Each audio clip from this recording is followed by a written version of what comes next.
Prince Harry and Meghan Markle are growing further apart from the royal family because they do things their own way whatever the cost, while the firm refuses to bend the rules, a royal expert has claimed. Nicholl noted the Duke and Duchess of Sussex's decision to publicize a visit to Los Angeles National Cemetery on Remembrance Sunday with the help of celebrity photographer Lee Morgan after Prince Harry's request for a wreath to be laid at the cenotaph was snubbed. She told OK! magazine that the display will have only further frayed his strained relationship with the firm, adding, "It highlights the great divide between Harry and the royal family.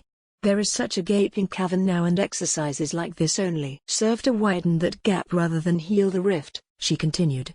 "Harry and Meghan do things very differently to the royal family and to me it shows how determined they are to do things their own way whatever the cost." The royal expert said the couple's decision to personally recognize Remembrance Sunday and behavior similar to this could harm their future roles in the monarchy.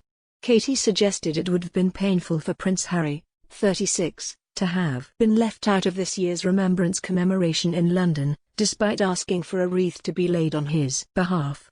The Duke, who spent 10 years serving the military, is thought to have been deeply saddened after palace aides refused to grant his request, according to The Times. But Katie insisted that the royal family are not prepared to bend the rules. It later emerged that Prince Harry's wreath was made at the Royal British Legion's Kent HQ for £1,000, but lay there forgotten. Prince Harry and Meghan, 39, stepped back from their royal duties in March, but the royal expert said Buckingham Palace will have been watching their behavior. She said the Sussexes will have been monitored very closely during this trial year and probation period. Prince Harry and Meghan personally recognized Remembrance Day by visiting the Los Angeles National Cemetery to pay their respects to fallen Commonwealth soldiers. The Duke and Duchess of Sussex laid flowers they had picked from their own garden at 2 graves, one for those who had served in the Royal Australian Air Force and one for soldiers from the Royal Canadian Artillery. They also placed a wreath at an obelisk in the cemetery that features a plaque inscribed in memory of the men who offered their lives in defense of their country.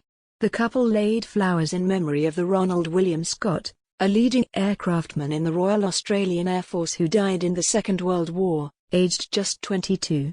They also visited the grave of Captain William Quayle Sutcliffe Sr., who served in the First World War, before dying on Christmas Day in 1946 at the age of 61.